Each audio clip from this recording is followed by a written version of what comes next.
बिहार में जातिगत जनगणना को लेकर हाईकोर्ट में चल रहे अटकलों पर अब पूर्णतः विराम लग गया है। पटना उच्च न्यायालय में भारतीय जनता पार्टी द्वारा याचिका दायर कर लगाए गए स्टे को अब पूरी तरह खारिज कर दिया है। हाईकोर्ट के इस फैसले का स्वागत करते हुए पूर्णिया में जदयू जिलाध्यक्ष राकेश कुमार ने बिहार सरकार को बधाई दी। साथ ही इस फैसले के लिए हाईकोर्ट के जजों का आभार भी व्यक्त किया है। मौके पर जदयू जिलाध्यक्ष ने कहा कि जातीय जनगणना को लेकर हाईकोर्ट द्वारा लिया गया फैसला ऐतिहासिक है। यह बिहार सरकार की नहीं बल्कि सूबे के 13 करोड़ जनता की जीत है। उन्होंने कहा कि जातीय जनगणना से बिहार के हर तबके समाज की स्थिति का पता चल पाएगा। इससे बिहार के गरीब, मजदूर, शोषित, वंचित, दलित, महादलित एवं पिछड़ा, अति पिछड़ा और अल्पसंख्यक समाज के विकास का रास्ता खुलेगा।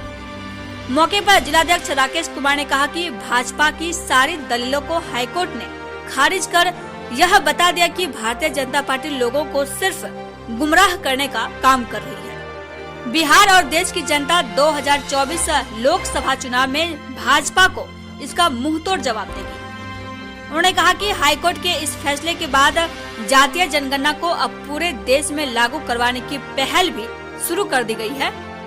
जातीय जनगणना से हर वर्ग का विकास होगा और देश तरक्की के रास्ते में अग्रसर होगा।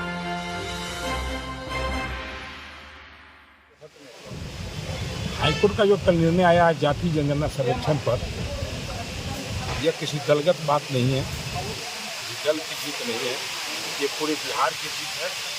और एक देश में जो बिहार ने शुरुआत किया है जातिगत सर्वेक्षण का, जो शुरुआत किया है, जिसमें उच्च न्यायालय जो निर्णय दिया है, ये पूरे देश के लिए एक नई मिसाल है, नई मिसाल पेश की और ये पूरे देश में लागू होना चाहिए।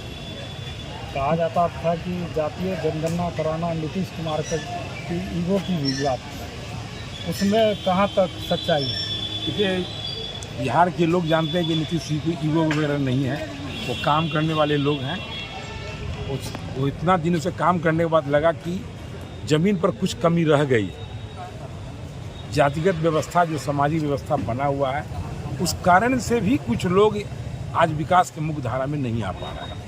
इसी सोच के तहत, इसमें किसी एक जात की बात नहीं है, सभी जातियों में कुछ ऐसे लोग छुटे हुए हैं जो जाति के कारण ही उनका विकास नहीं हो पा रहा है। उसके लिए क्या कर सकते हैं हम लोग, उसी के लिए एक ये व्यवस्था बनाए कि हम जातिगत गणना और सर्वेक्षण करें, सबका सामाजिक और आर्थिक स्थिति का हम अवलोकन करें। विपक्षी इसका विरोध करता है। देखिए, विपक्षी भाजपा का जितने लोग हाईकोर्ट गए हैं वो सभी के सभी भाजपा के लोग हैं।